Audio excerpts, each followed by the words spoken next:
c'est pas vraiment... Emmanuel m'a demandé un peu à l'avance, il dit, vous allez certainement parler de la fête des pères, parce que c'est la fête des pères. Je lui ai répondu, j'avais complètement zappé ça.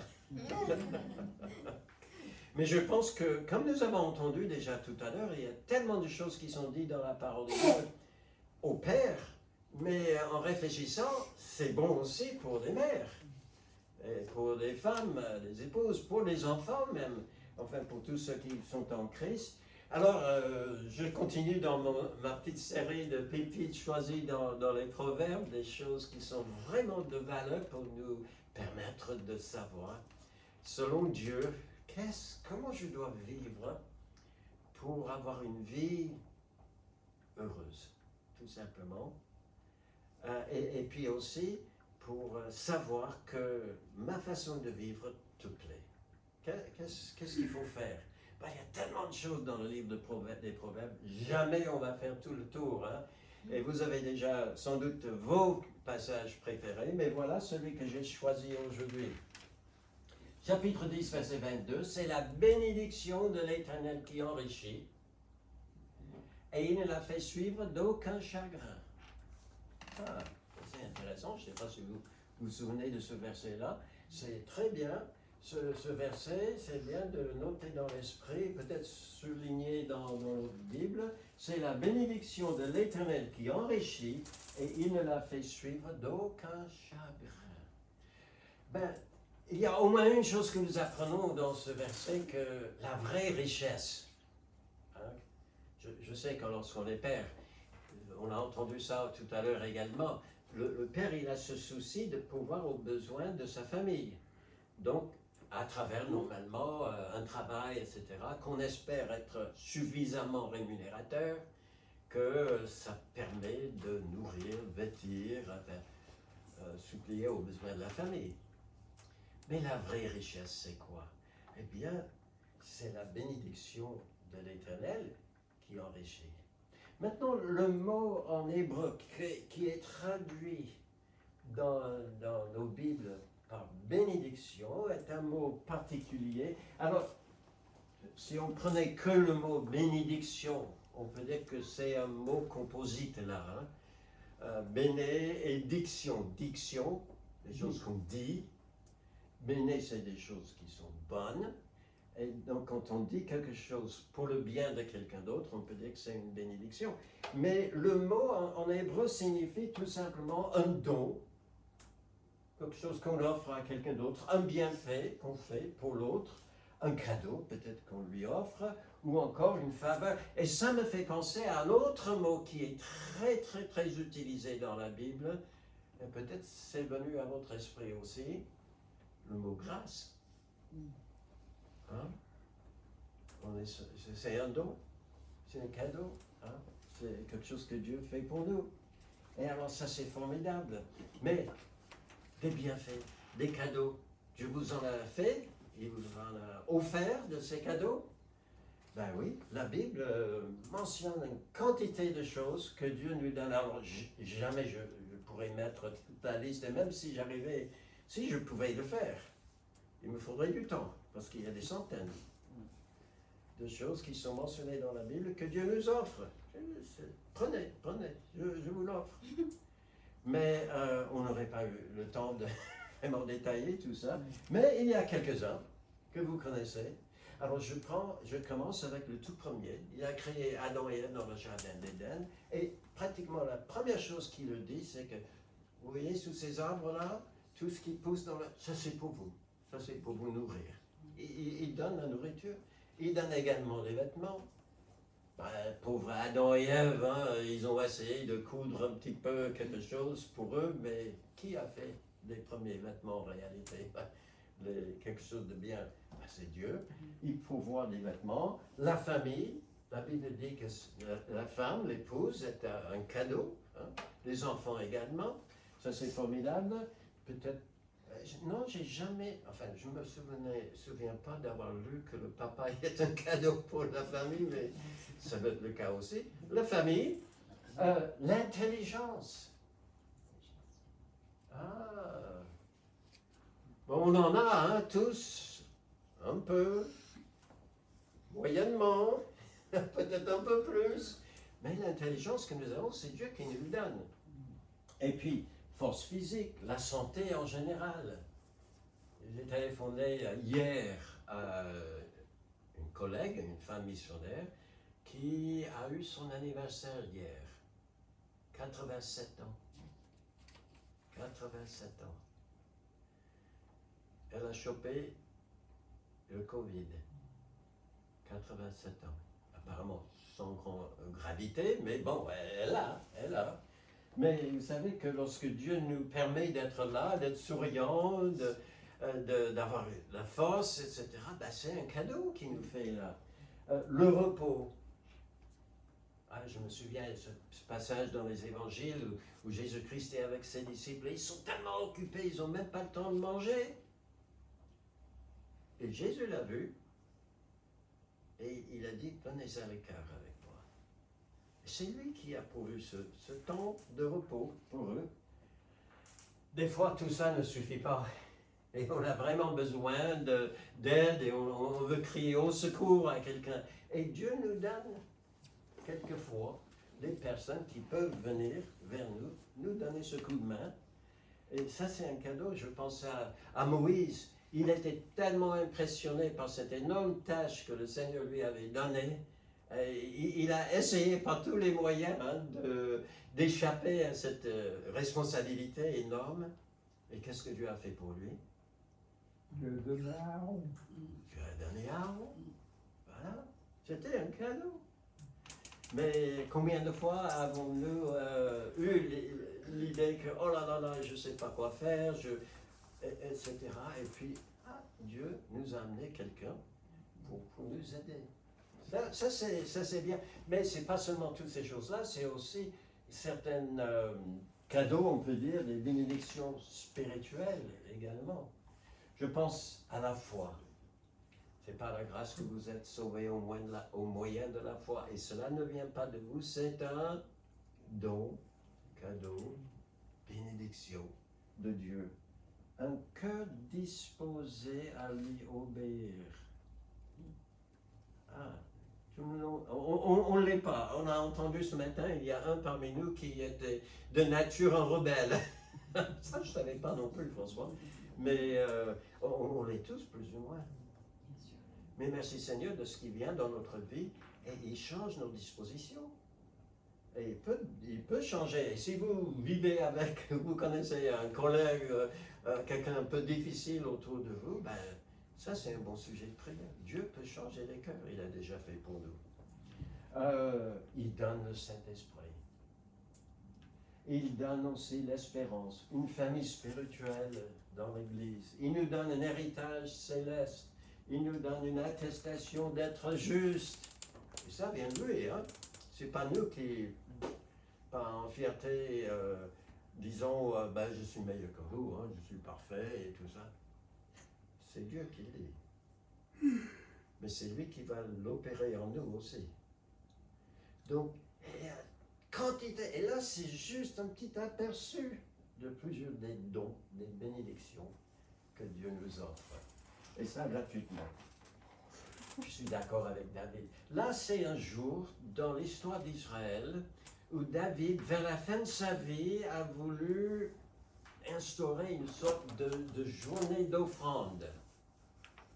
Ce n'était pas un impôt, c'était complètement volontaire, mais il avait à cœur depuis longtemps de construire un temple à la gloire de Dieu. Dieu lui a dit non, ce ne sera pas toi. Ce sera ton fils. Mais il a dû penser que ce soit moi ou mon fils, il va falloir plein de choses, hein, de l'or, des pierres pour construire, du bois, enfin, il faut tout pour cette construction que je veux vraiment à la gloire de Dieu. Donc, il a instauré un jour où tout le monde était invité, selon la bonne volonté, d'offrir des choses pour ce temple. Et là, quand David a constaté la générosité de tout le monde, il s'est mis devant le Seigneur et là, ça fait partie de sa prière qu'il a faite en ce jour. Tout vient de toi, il dit. et nous recevons de ta main ce que nous t'offrons. Alors, je pense que vous êtes, et peut-être notre trésorier le plus, il voit ça un peu plus en détail, mais on est reconnaissant de ce que Dieu met dans le cœur des uns et d'autres. Cette disposition de cœur-là, cette générosité, ce désir de vraiment glorifier Dieu par nos offrandes. Mais en réalité, à la fin, est-ce qu'on peut se glorifier de « moi j'ai donné tant » ? Non, parce que tout vient de toi. Et ce que nous t'offrons, ben, ça vient de toi. Donc là, c'est que, vous voyez, tout est bénédiction finalement. Tout est bénédiction. Donc, merci Seigneur pour cela. Hein? Qu'est-ce qu'on a à faire après là? Rien, on n'a qu'à se retourner vers lui pour dire merci Seigneur, tu m'as fait grâce de tant de bonnes choses. C'est la bénédiction de l'Éternel qui enrichit. Donc merci Seigneur pour ça.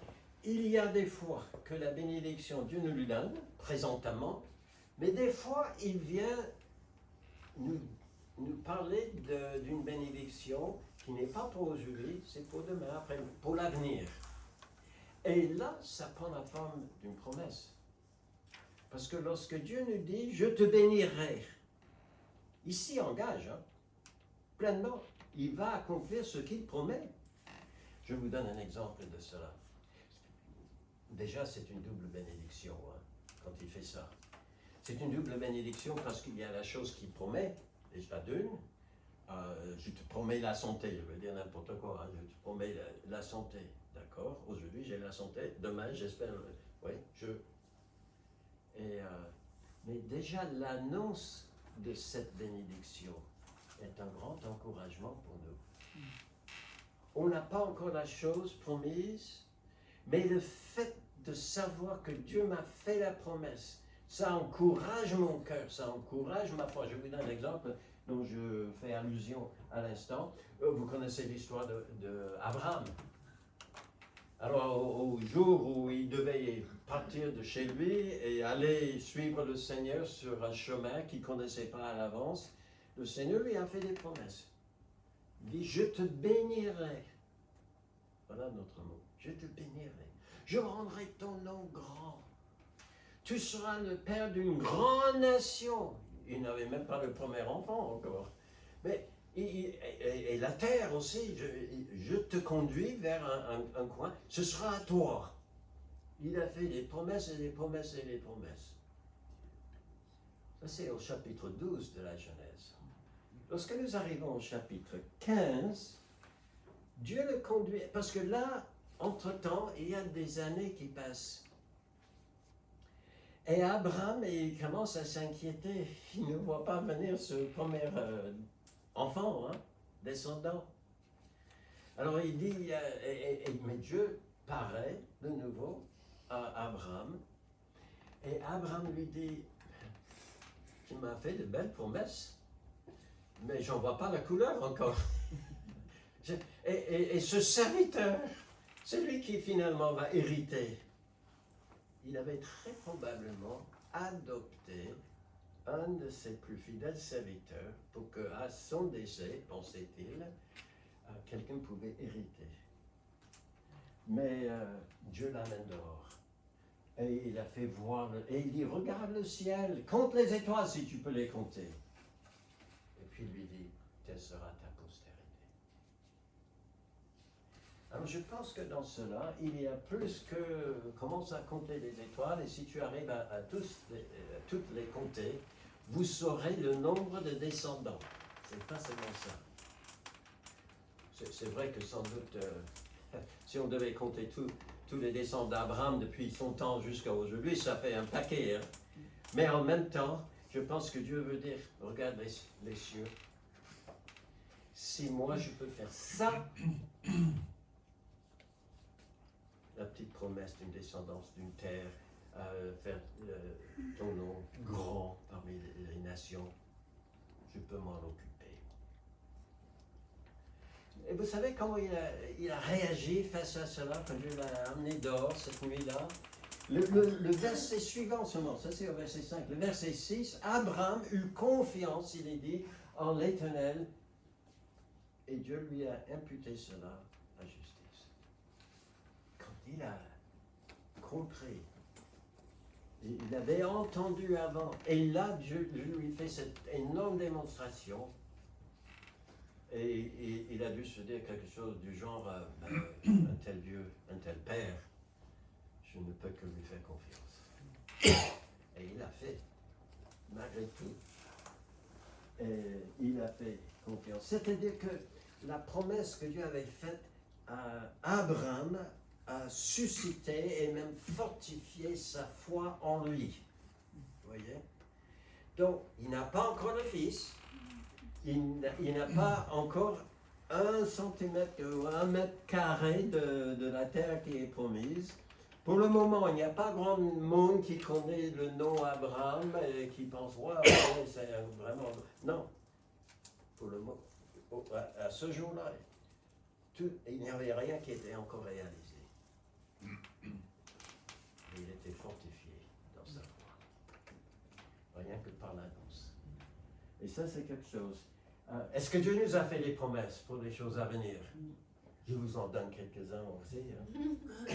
Et, comme j'ai dit tout à l'heure, il y a tellement de bénédictions dans la parole de Dieu, mais il y en a plein que nous n'avons pas encore vues, que Dieu tient en réserve pour nous. Tenez, 2 Corinthiens, chapitre 9, verset 8. Et Dieu peut vous combler de toutes ses grâces, afin que, possédant toujours, en toutes choses, de quoi satisfaire à la moitié de vos besoins. Vous voyez combien de fois il y a le mot tout? Hein?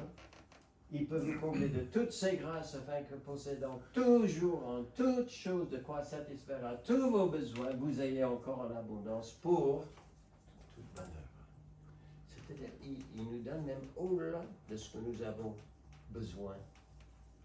Il est tellement généreux. Et c'est pour cela que David a dit, le jour où il y avait les offrandes, Seigneur, nous te donnons, mais nous ne faisons que te redonner ce que tu nous as donné au départ. Et c'est une promesse pour nous. Vous connaissez Jean 11, hein? C'est Marie et Marthe qui venaient de perdre leur frère, Lazare. Jésus allait le ressusciter. Elle ne le savait pas encore. Elle était triste. Et puis Jésus-Christ a dit à Marthe dans ce verset-ci, mais il a répété la même chose à Marie, je suis la résurrection et la vie. Celui qui croit en moi vivra. Ça, c'est une promesse, une bénédiction pour le futur. Vivra, même s'il meurt. Et quiconque croit, vit et croit en moi, ne mourra jamais. Vous savez, je vous l'ai déjà dit, j'ai perdu cette année ma mère. Mais elle n'est pas morte. Si, physiquement, elle est décédée. On a mis le corps en terre. Mais ma mère vit toujours. Parce que Dieu n'est pas le Dieu des morts, mais le Dieu des vivants. Elle est là. Bon, elle est avec le Seigneur, hein? Elle est avec le Seigneur. Mais Jésus a fait cette promesse. Et ça, c'est une grande consolation, vraiment quelque chose qui nous fait déjà aujourd'hui du bien, peut-être de plus en plus pour François et moi, on s'avance un peu plus hein, vers cette... Mais on ne sait pas. Hein. On ne sait pas quel est le jour, quel est le nombre de jours que Dieu a déjà mis dans son calendrier pour nous. Mais nous pouvons déjà être encouragés dans notre relation avec lui, par cette belle promesse, je te bénis, tu vivras. T'inquiète pas, je m'occupe de toi. Est-ce qu'il s'occupe de nous uniquement lorsque nous sommes vivants physiquement sur la terre? Non. Toujours, toujours. Un autre Éphésiens, j'aime bien ça, c'est une prière que Paul avait faite pour les Éphésiens. Il demandait que Dieu illumine les yeux de votre cœur pour que vous sachiez quelle est l'espérance qui s'attache à son appel. Quelle est la richesse de la gloire de son héritage. Aussi, il avait dit tout simplement, vous avez un héritage à venir. C'est déjà pas mal. mais un héritage glorieux. Et puis il ajoute la richesse de la gloire de son héritage, qui est quoi? Réservé. Réservé. Emmanuel m'a dit que bientôt il va prendre quelques jours de vacances. Je suis content pour lui. Il a déjà réservé sa place. Des fois, hein, on fait ce qu'on peut, hein, mais vous avez entendu comme moi, quelquefois sur, je sais pas, quelques reportages, qu'il y a des surprises. Là, il n'y a pas de surprise avec Dieu. La place est réservée. Et c'est lui qui garde notre place pour nous. Ça, c'est quelque chose de formidable. Voilà. Oh là là, qu'est-ce qui s'est passé là? Hein? Un Thessalonicien. On connaît bien celui-là. Vous savez, il y a un jour. Qu'est-ce qui va se passer? Eh bien, il y aura un signal qui sera donné. Sans doute dans le ciel. Je ne sais pas si on l'entendra. Mais un signal sera donné. Un archange va se donner de la voix. Il y aura la trompette de Dieu qui va sonner. Et qu'est-ce qui va se passer? Le Seigneur lui-même descendra du ciel. Et qu'est-ce qu'il va faire pour nous? Eh bien, voilà la bénédiction promise. Les morts en Christ ressusciteront. Si c'est nous, ce sera ma mère, ce sera aussi mon père. Mais ensuite, nous les vivants qui serons restés, nous serons tous ensemble enlevés avec eux sur les nuées à la rencontre du Seigneur dans les airs, et ainsi nous serons toujours avec le Seigneur. Mais vous savez, on sera dans le noir, hein? On ne verra rien du tout. Ah non? Voilà une autre bénédiction. Heureux ceux qui ont le cœur pur, parce qu'ils sont meilleurs que les autres, non, parce que Dieu les a lavé le cœur, ils sont plus blancs que neige. Mais qu'est-ce qui est réservé pour eux? Ils verront Dieu. On ne sera pas dans le noir. Nous verrons Dieu. D'ailleurs, dans l'Apocalypse, il y a cette vision que Jean, il a de la nouvelle Jérusalem qui descend du ciel, etc. Et il dit, il n'y aura plus d'anathème, le trône de Dieu et de l'agneau sera dans la ville. Ses serviteurs le verront et verront sa face, et son nom sera sur le front. Formidable. Quelquefois, je le dis comme ceci, hein. Regardez-moi bien dans les yeux. Quand vous me voyez aujourd'hui, un jour, vous verrez votre Sauveur Jésus. Moi, j'en discutais un petit peu hier avec notre fille qui était venue chez nous pour rendre visite, et je ne sais pas comment on est venu à ce sujet-là. Et quand je lui ai parlé du fait qu'un jour, nous verrons Jésus-Christ, il va revenir et tout ça, elle a dit oui, je sais, et forcément. J'ai dit oui, mais tu ne l'as pas encore vécu. C'est une promesse certaine, et un jour, tu le vivras. Et j'ai dit, tu verras ton Sauveur quand tu me vois devant toi. On était à ça, l'un de l'autre, autour de la table. Ah, elle m'a dit, c'est vrai aussi. Je n'avais pas pensé comme ça. Mais c'est vrai, hein?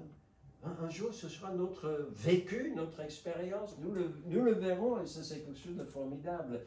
Enfin, il y a tellement de choses que l'apôtre Paul a dit, mais comme il est écrit, ce sont des choses que l'œil n'a point vues, que l'oreille n'a point entendues, et qui ne sont point montées au cœur de l'homme même, des choses que Dieu a préparées pour ceux qui l'aiment.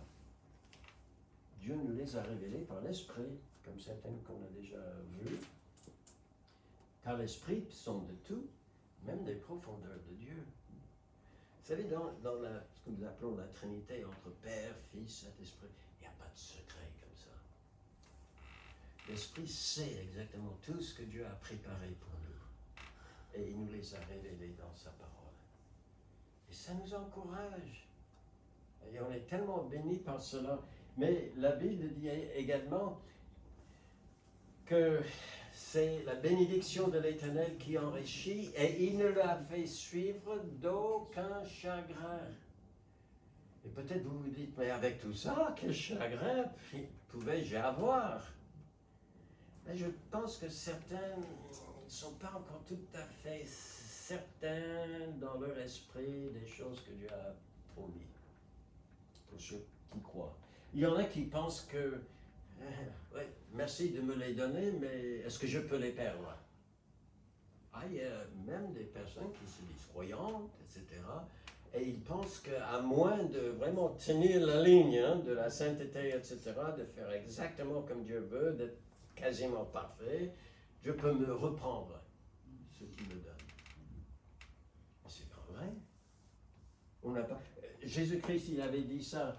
Oh là, c'est un peu sombre là. Matthieu 6, 19, 20. Ne vous amassez pas des trésors sur la terre où la teigne ou la rouille détruisent et où les voleurs percent et dérobent, mais amassez-vous des trésors dans le ciel où la teigne et la rouille ne détruisent pas et où les voleurs ne percent ni ne dérobent. Car là où est ton trésor sera aussi ton cœur. Oui, aujourd'hui on peut perdre un tas de choses. Hein? Et on est, comme on dit quelquefois, il n'y a rien sur cette terre qui a la vie éternelle sauf le croyant. Mais vient un jour, il faut changer de voiture, il faut réparer la maison, il faut faire ceci, il faut faire ça. Ah oui, parce que les choses se dégradent, perdent de leur valeur. Et d'ailleurs, on peut les perdre carrément. Mais les choses que Dieu a préparées, la rouille ne touche pas.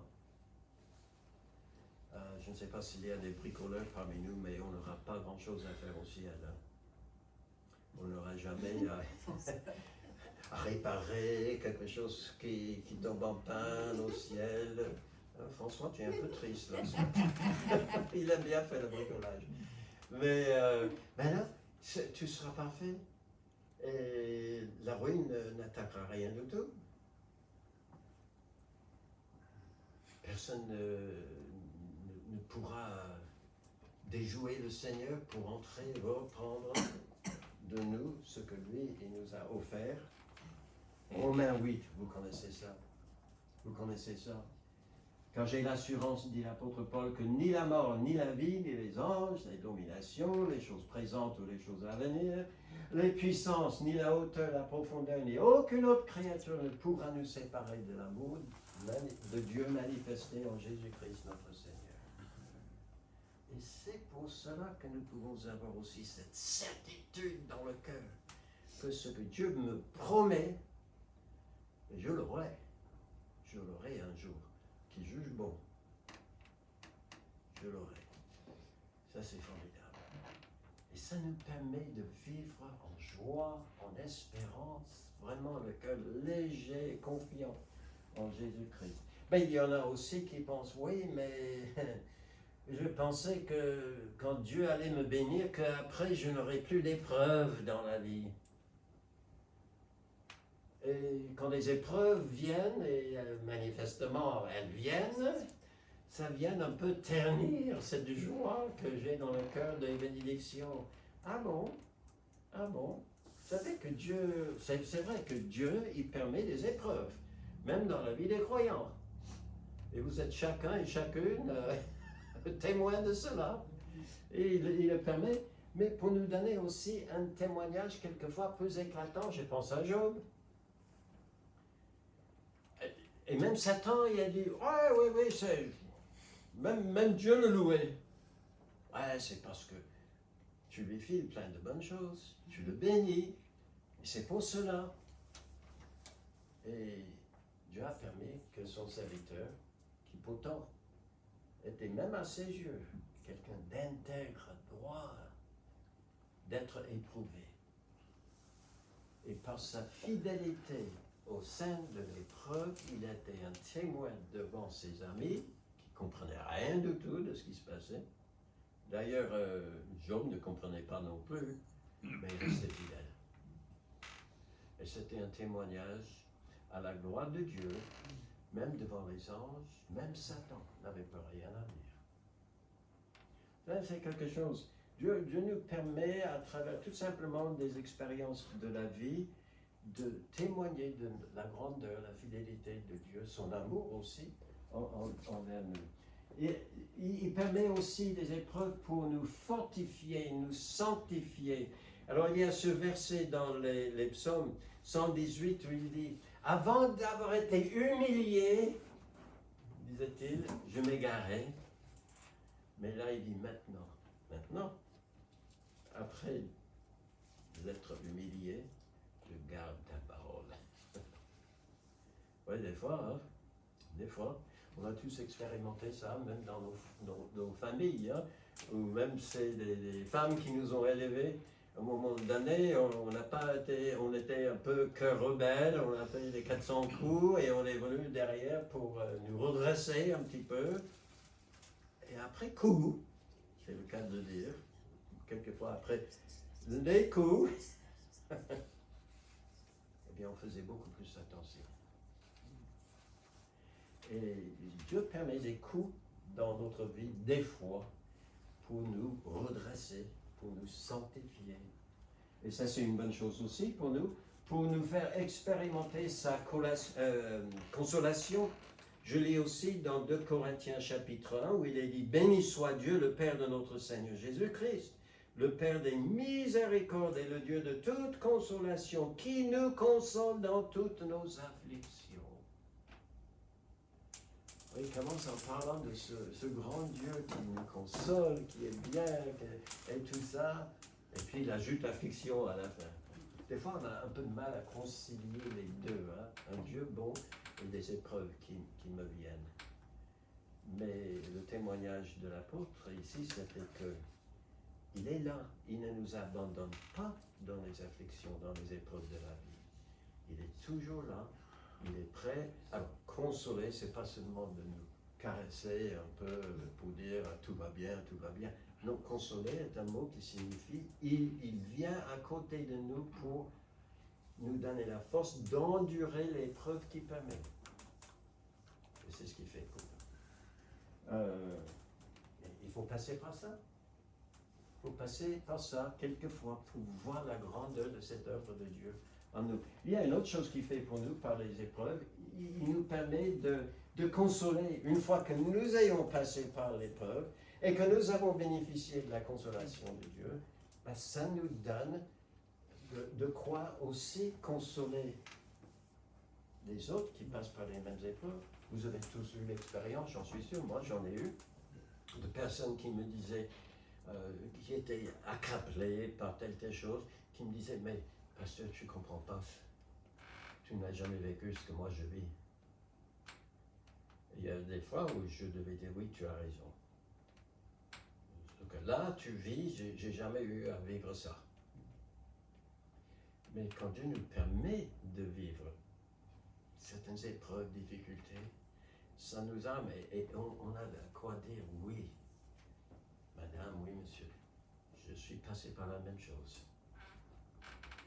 Mais Dieu m'a permis de savoir qu'il était là avec moi. Et il est là pour vous soutenir aussi.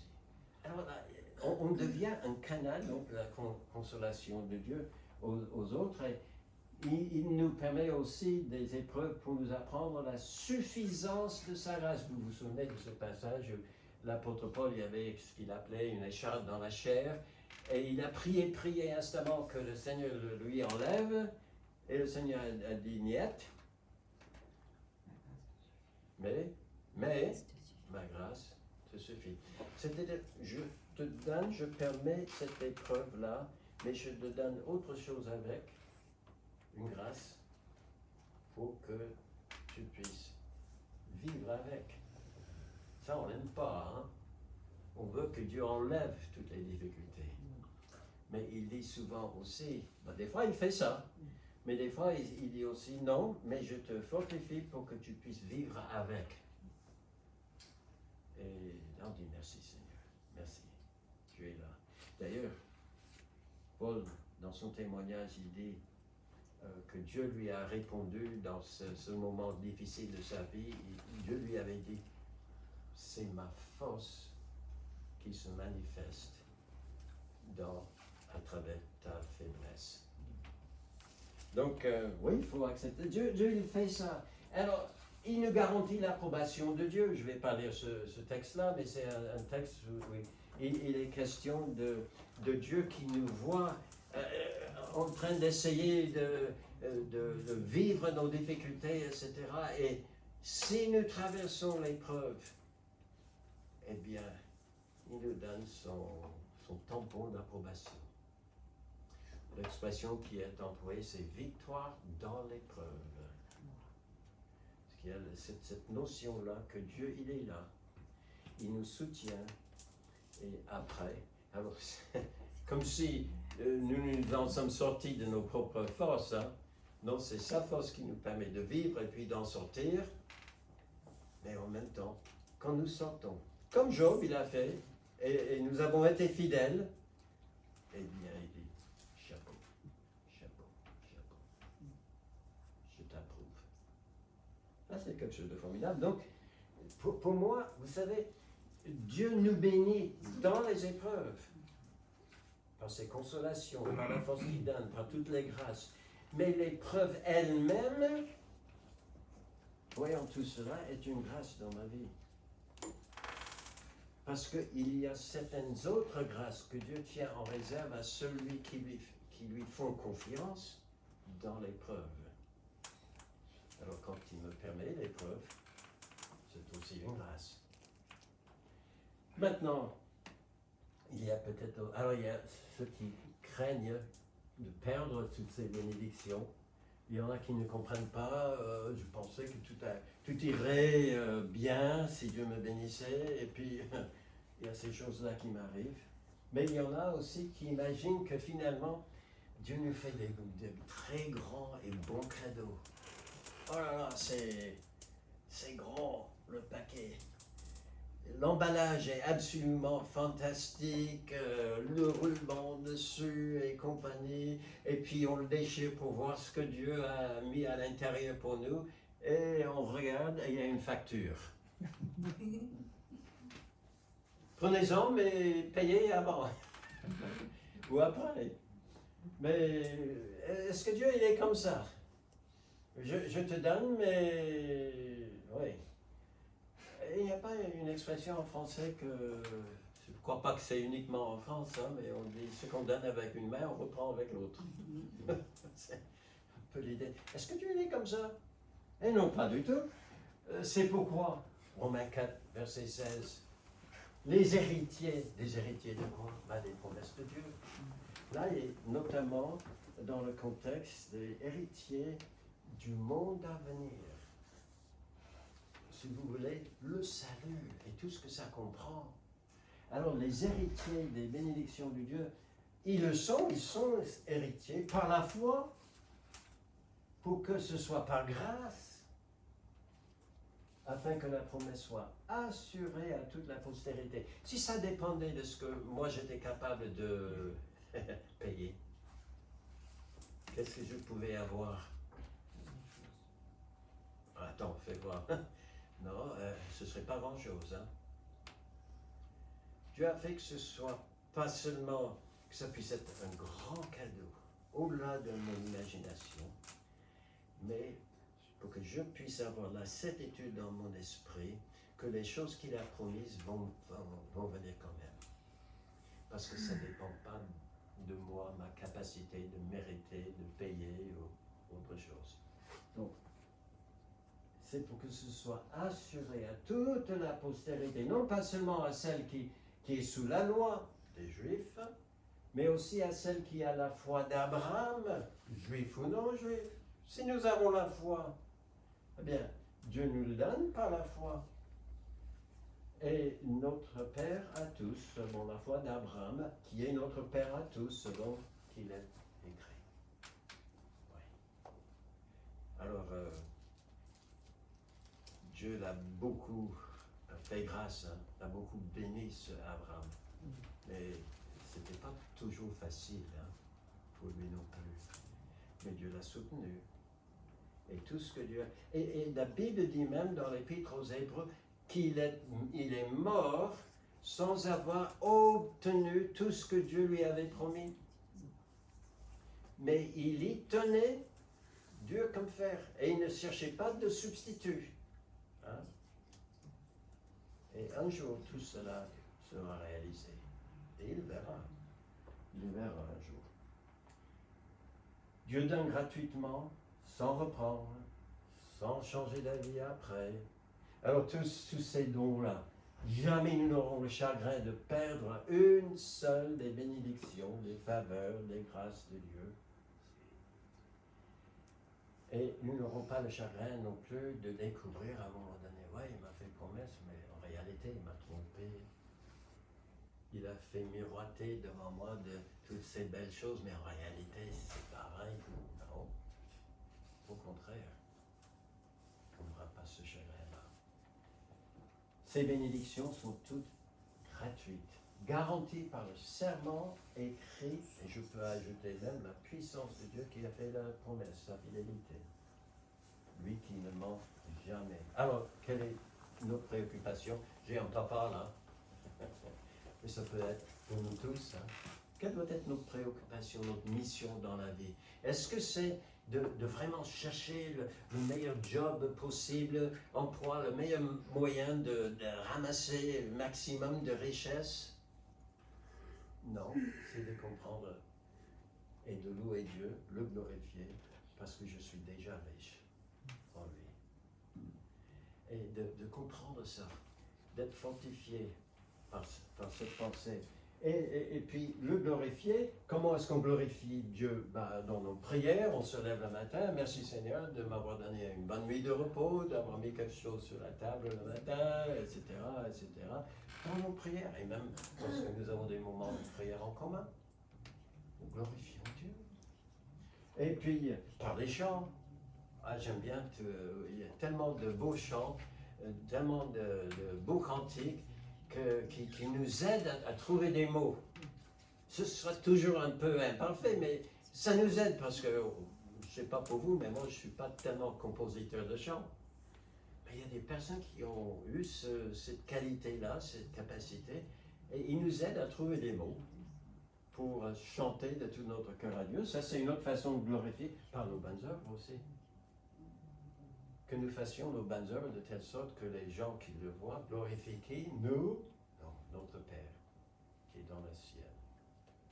Et par nos actes, nous communiquons aux autres combien Dieu est bon envers nous. Et puis finalement, tout simplement par notre obéissance. Ça devait être le premier probablement dans la liste, mais quand nous obéissons à Dieu, en tout cas, ça doit être dans notre esprit. J'obéis, pourquoi? Parce que Dieu est tellement bon envers moi. Et il m'a tellement béni déjà dans la vie. Et je sais qu'il tient en réserve tellement encore plus que je ne peux que dire merci. Et aide-moi, Seigneur, à te glorifier dans tous les moindres actes de ma vie. Parce que c'est, vous savez, c'est la bénédiction de l'Éternel qui enrichit. Et il ne l'a fait suivre d'aucun chagrin. Il n'y a pas de regret quand on accepte Christ. Il n'y a pas de tromperie. Dieu, il est bon envers nous. On va prier. Merci notre Dieu de ce rappel dans ce livre des Proverbes. Et tu veux nous encourager à vivre avec cette pensée que la vraie richesse dans la vie, c'est celle que tu nous donnes. Et tu nous en donnes en quantité et en grandeur et en gloire, Seigneur. Nous voulons t'en remercier, te glorifier aujourd'hui pour tous tes bienfaits envers nous. Et pour tout ce que tu vas encore faire pour nous. Et donc reçois toute notre reconnaissance, notre louange au nom de Jésus-Christ. Amen.